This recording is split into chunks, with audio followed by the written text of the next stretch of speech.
Hello, my name is David Faure and I work for KDAB. Welcome to part 7 of the series Gamma Ray for Qt widget applications. In this video, you will learn how to analyze the painting of a widget to find out where is the code that does painting with the wrong color, for instance.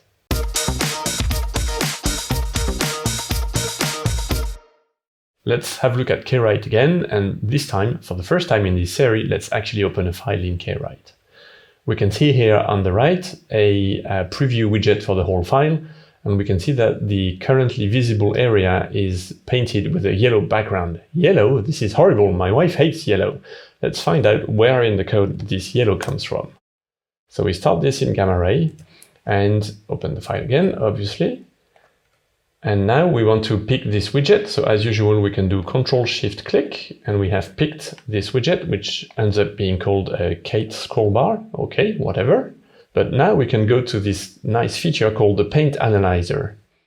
In here, the painting of the widget is going to be replayed instruction by instruction. If we go to the very beginning, then nothing is shown. And if we start going down in this list, we can see the white background color showing up.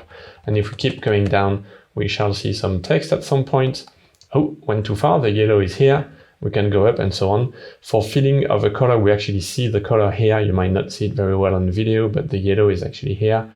But otherwise, you can just see it by going up and down again. And I can see here no color, and in here I can see, ooh, that's where the yellow comes from.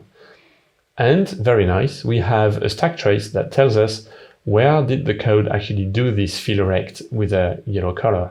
So now we can do show source, and we end up in Qt Creator, and we can see here slider color yellow, and obviously that's a local hack I did. This used to use an actual color called highlight color.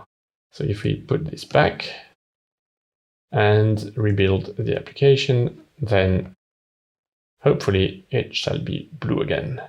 And there we are. I can stop everything and then start kwrite, and now it's blue again.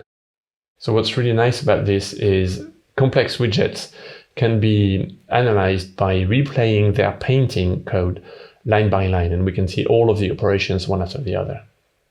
There we are. I hope you enjoyed this series.